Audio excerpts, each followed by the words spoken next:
இன்றைக்கு அறிவிக்கிறேன், கன்னியாகுமரி முதல் காஷ்மீர் வரை பல மாநிலங்கள் இருந்தாலும் யூனியன் பிரதேசம் இருந்தாலும் பெண்கள் கல்வியில் இந்தியாவில் முதலிடம் தமிழ்நாடு தமிழ்நாடு தமிழ்நாடு என்ற இலக்கை எட்டியிருக்கிறோம். 60 ஆண்டுகளுக்கு முன்னால் 70 ஆண்டுகளுக்கு முன்னால் வெளிப்படையாக இருக்கிறேன், என் தங்கைகளே, எங்கள் குழந்தைகளே, நம் தாத்தா பாட்டி பட்டதாரியா? மனதிறந்து பாருங்கள். தாத்தா பாட்டி பட்டதாரியா? அப்பா அம்மா பட்டதாரியா? ஆனால் முதல் பட்டதாரி என்று நூற்றுக்கணக்கான மாணவிகள் என் எதிரியாக வந்திருக்கிறீர்கள் என்று சொன்னார். தாத்தா பாட்டிக்கும் அப்பா அம்மாவுக்கும் கிடைக்காத அதிக படிப்பு நமக்கு எப்படி கிடைத்தது? யாரால் கிடைத்தது? நான் மற்றவர்களை சொல்லி விளக்க தர தேவையில்லை, என்னை எடுத்துக்கொள்கிறேன். என்னுடைய தாத்தா பாட்டி கை நாட்டு கோவிசன் என்னுடைய கதை.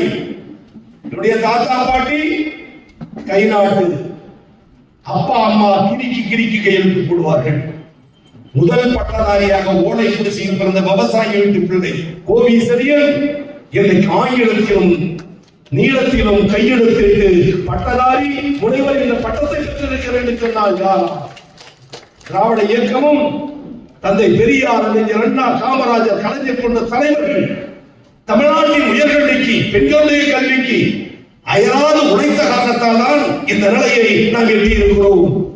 உத்தரப்பிரதேச, பீகாரில் பெண்கள் கல்வி இல்லை. அடையாளம் தெரிய வேண்டுமையானால் சாலை ஓரத்தில் எத்தனையோ அண்டை மாநில பெண்கள், இளவயது பெண்கள் சாதாரணமாக பொம்மை செய்வது, நம்முடைய அறிவாளர்களை செய்வதற்கு வருவது, ஈயம் பூசுவதற்கு வருவது, நாங்கள் தொழிலை கொச்சைப்படுத்தவில்லை. தனது மாநிலத்தில் கல்வி இல்லாத நிலையில் வயிற்று பிழப்புக்காக தமிழகத்திற்கு ஓடி வருகிறார்கள். ஆனால் நீங்கள் தமிழ்நாட்டு தங்கைகள் BA, BSc, BCom, MA என்று படித்து முடிக்கிறார்கள் என்று சொன்னால் இந்த தளத்தை அமைத்து தந்த பெருமை டாக்டர் கலைஞர் என்ற கல்வியியல் தலைவர்களுக்கு உண்டு. முதலில் பட்டதாரியா?